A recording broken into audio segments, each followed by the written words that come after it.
capítulo 16. Mateus 16, no versículo 24.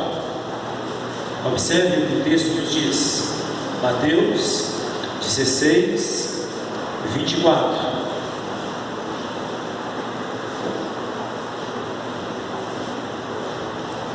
Então disse Jesus aos seus discípulos: se alguém quer vir após mim, a si mesmo se negue, tome a sua cruz e siga-me.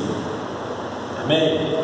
Vamos orar. Pai querido, agradecemos ao Senhor pela oportunidade, pelo privilégio de, enquanto igreja do Senhor, com este grupo aqui reunidos em torno da Tua Palavra, Senhor, fala aos nossos corações, fala ao coração de cada pessoa que está aqui nessa noite, que possa compreender e entender, iluminados pelo Espírito Santo do Senhor, que o Senhor ilumine cada coração, e que os corações que estão aqui diante de Ti possam ser corações preparados para ouvir o recado do Senhor, em nome de Jesus, amém. Amados, você está trabalhando, falando um pouco a respeito da vida do discípulo de Cristo, porque uma ideia que se tem, principalmente no Brasil, é que quando a pessoa se torna evangélica, ele começa a ter expectativa de vida, não assim como a Bíblia mostra, desse compromisso que ele precisa de ter com o Senhor, e o compromisso com a palavra do Senhor. Então Jesus mostra aqui para os seus discípulos, falando a respeito da vida deles, que, digamos assim, como seria a vida deles após ter um encontro com o Senhor, após se comprometer com o Senhor. Não é simplesmente a pessoa ser evangélica. E uma coisa que às vezes me traz preocupação de vez em quando que eu observo, tem pessoas que quando está na igreja, no jeito de igreja que fala assim, comunhão, quando sai você desconhece. Mas por que as coisas acontecem assim?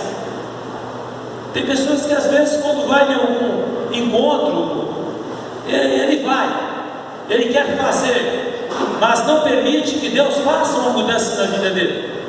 E eu fico pensando assim, quando Jesus diz ali em Mateus 5, que vós sois o sal da terra, vós sois a luz do mundo. Ele diz, olha, o importante é você ser. Às vezes as pessoas gostam de fazer isso ou fazer aquilo, mas não preocupam com a vida dele com Deus, a vida do discípulo, a questão de ser. Às vezes digamos assim, eu quero fazer missões, mas vem cá, minha vida é missões. Eu sou realmente um missionário? Eu permiti aquilo que a Bíblia diz, se alguém está em Cristo, nova criatura é. Quem eu sou? Como estou fazendo isso? Então Jesus aqui mostra de uma forma bem ampla. Eu quero apresentar aqui pelo menos 3 áreas na vida do discípulo, da pessoa que serve o Senhor, de alguém que é um servo de Cristo, para que possa entender isso na vida dele e compreender. Porque às vezes tem pessoas que na mesma hora que estão na igreja, está fora, ele nunca se compromete, porque ele não busca esse entendimento, ele não tem esse entendimento, ele acha que deve ter que comprometer só quando está com o grupo, e na hora das crises, sai fora. Na hora das crises é hora de você abraçar mais um grupo e de estar com o grupo. Então Jesus começa dizendo aqui para os seus discípulos: se alguém quer vir após mim. Então ele apresenta esse sim. É por causa que nem todos se comprometem. Olha, se alguém quiser vir após mim, se alguém quiser andar comigo, se alguém quiser dar continuidade à obra em que eu terminei e divulgar esta obra, anunciar o plano da redenção, anunciar o Evangelho, anunciar as boas novas, anunciar o meu Evangelho. Se alguém quiser fazer isso após mim, primeira coisa, ele trabalha: negue-se a si mesmo. Para você ter ideia, meu amado, a vida do discipulado, a vida de alguém que quer servir ao Senhor e não ser simplesmente um crente ou evangélico, começa quando negar o seu eu, negar as suas vontades, negar a vontade da carne, os desejos pecaminosos, o nosso desejo ao pecado, a nossa natureza terrena e pecaminosa. Eu tenho que entender que o primeiro inimigo tem seu eu. O meu eu precisa de estar crucificado com Cristo. As minhas vontades, os meus crucificados. E eu digo que isso é um dos maiores desafios que temos, irmãos. Sabe por quê? Essa negação, essa autonegação.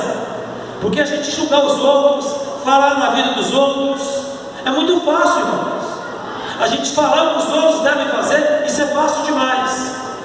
Mas você saber o que você deve fazer, e fazer o que deve fazer, e negar as suas vontades, e dizer não para você, para os seus desejos, para as suas vontades, para aquilo que te causa mais alegria, principalmente para a sua carne, estar à vontade, arrumar desculpas.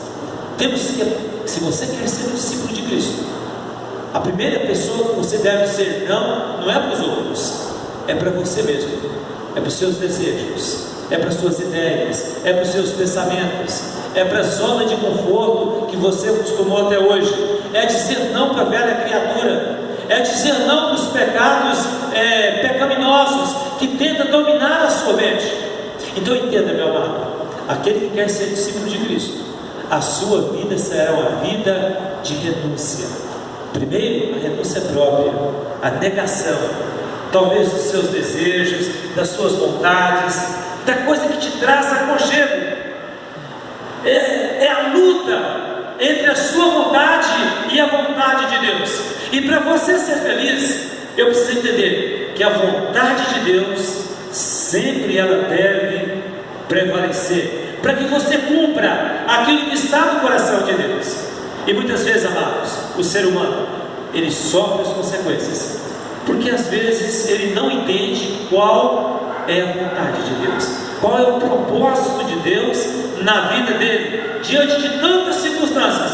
Então, quando um caminho abriu as portas, ou o negócio deu certo, ele acha que é da vontade de Deus, porque ele não preocupa com a vontade de Deus, mas ele preocupa com as suas vontades. E é algo tão sério, irmãos. Nós, quando comprometemos com Cristo, nós comprometemos com a palavra dele e dizemos: olha, Deus, faça a tua vontade, assim como o próprio Jesus mesmo diz na oração ali em Mateus 6, faça a tua vontade, assim na terra como é no céu. E ele mesmo, quando ele estava agonizando, ele diz: faça a tua vontade, não o que eu quero, mas como tu queres. Sempre a vontade de Deus em todas as nossas orações, na vida do discípulo, mesmo que a gente não concorde, mesmo que nos cause dores, nós temos que concordar com a vontade de Deus, sabendo que sempre a vontade de Deus é o melhor para as nossas vidas. E para a gente poder compreender isso, irmãos, é necessário que nós aprendamos a se autonegar, dizer não. Se alguém quiser vir após mim, negue-se a si mesmo. Em segundo lugar, o texto mostra que além de negar, eu preciso de tomar a cruz. Entenda que o caminho da cruz é o caminho da vergonha, e onde as pessoas não querem passar por ela. O próprio Jesus mesmo trabalhou que aquele que se vergonhar de mim, eu também me vergonharei diante de meu Pai que está nos céus. E diz: aquele que me negar, eu também vou negar, mas aquele que me confessar, eu vou confessar.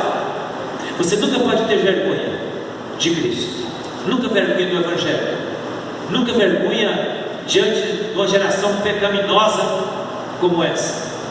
Entenda, meus amados, tomar a sua cruz. Tomar a sua cruz da ideia de você tomar o cálice da salvação, como o Salmo 116 nos mostra, que tomarei o cálice da salvação. A vida de um crucificado não é fácil, irmãos. Jesus, ele teve que, carregando a sua cruz, em meios de chicotadas, em meios de sofrimento, de empurrões, ele sofreu porque tinha um caminho para chegar até a cruz. Para Jesus não foi simplesmente chegar e ser crucificado. Você tem que passar pela prova, passar pelo caminho da zombaria, como o apóstolo Paulo fala a respeito de você poder seguir e caminhar por autor e consumador da sua fé, e você está rodeado por uma nuvem de testemunhas. A vida do crucificado até chegar na cruz não é fácil. A zombaria, ao escárnio, tanta coisa. Além de quando chegar na cruz, alguém vai mandar você descer da cruz, como eles falaram com Jesus. Não compensa servir ao Senhor, mas o caminho é de sofrimento, é o caminho onde você vê pessoas chorando, e Jesus pode dizer para aquelas mulheres: não chorem por mim, chorem antes pelos seus filhos. Meus amados, a vida crucificada não é fácil. Quando Jesus estava sofrendo, ele pôde olhar para aquelas mulheres e ver que breve neve ia colocar fogo em muitos cristãos. O sofrimento daquelas pessoas, embora nessa época, algumas pessoas estão lá divertindo na festa da carne, estão no mundo, se drogando, festejando, curtindo, zombando de Deus e zombando de tudo. Eles não sabem o que breve virá. O tsunami da ira de Deus será despejado sobre todos os filhos da desobediência. E Jesus, quando caminhava para a cruz, as mulheres choravam. Ele diz: não chores por mim, antes chore pelos seus filhos. Eles vão sofrer, eles vão ser ceifados. Isso sim. Meus amados, a vida crucificada não é fácil. A pessoa, quando subia para ser crucificado, ele tinha que apresentar para todas as pessoas. Ele tinha cometido um crime. E observe bem que Jesus, quando caminhava para a cruz, Pilatos mesmo não achou nenhum crime nele. Ele é como João 1,29 diz: que eis o Cordeiro de Deus que tira o pecado do mundo. Jesus estava caminhando para a cruz, ele não tinha mancha. A acusação que foi colocada contra ele é que ele declarou ser filho de Deus, e mais nada. Por ter declarado que era o filho de Deus, ele não tinha pecado algum. Então a sentença que era para nós, que era para mim, que era para você, ele tomou sobre ele os nossos pecados. Todo sofrimento ele tomou sobre si, no rumo, no caminho de um crucificado, e terminando de morrer na cruz pelos nossos pecados. Ele foi inocente, ele foi como um cordeiro para o matador. Ele não abriu a boca por causa de mim e por causa de você. Isso foi o caminho de um crucificado. E agora Jesus diz: se alguém quiser vir após mim, ele deve tomar a sua cruz. Você terá uma trajetória onde as pessoas vão zombar de você, vão zombar de Jesus. Você vai ser rejeitado. O próprio Jesus mesmo disse que no mundo teríamos aflição, mas deveríamos ter ânimo, deveríamos ter a motivação, porque ele venceu por nós. Então devemos ter motivação, porque, meus amados, o sofrimento que passamos por aqui, o apóstolo Paulo chega a comparar que não é de ser comparado à glória que será revelada para nós nos céus, na Nova Jerusalém. Então compensa a gente sofrer e ter uma vida de crucificado. E o próprio apóstolo Paulo diz que estou crucificado com Cristo, dia após dia morro, para que possamos, irmãos, produzir o fruto do Espírito Santo de Deus nas nossas vidas. Temos que estar crucificado com Cristo, temos que ter a vida de um crucificado, crucificando dia após dia, morrendo dia após dia, e tomando a cruz e seguindo diante de tantas pessoas que precisam de tomar a sua cruz, de ter compromisso com Cristo.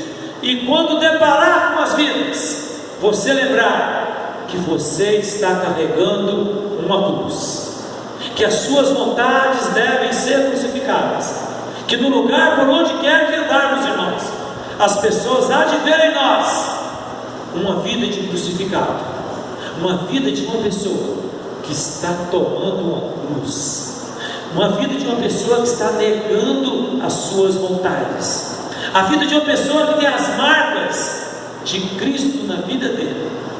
E para concluir, o texto aqui nos diz: se alguém quiser vir após mim, negue-se mesmo, tome a sua cruz e siga-me.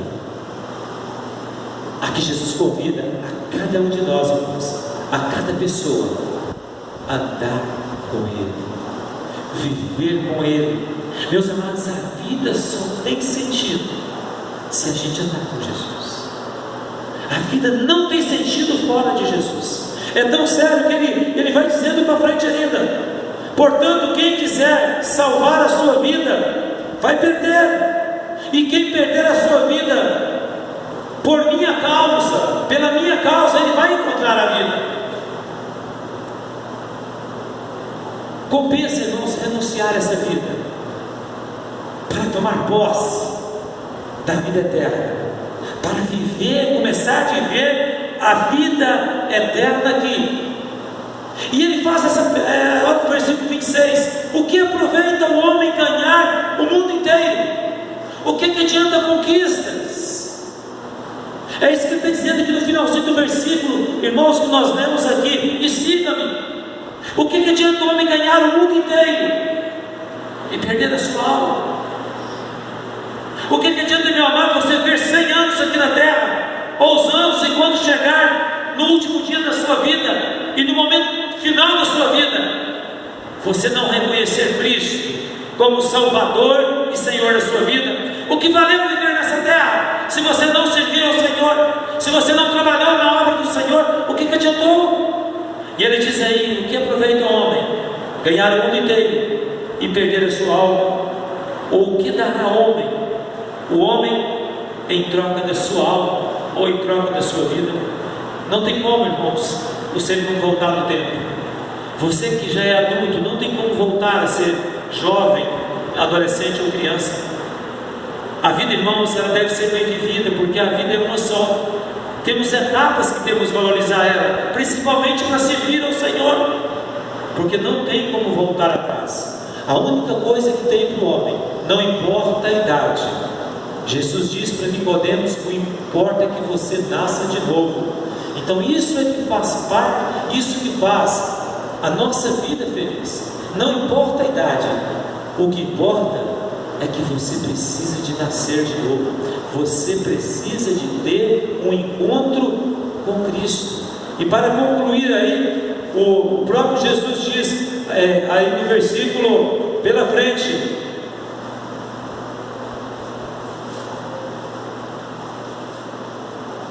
porque o Filho do Homem há de vir na glória do seu Pai com os seus anjos, e então retribuirá a cada um segundo as suas obras.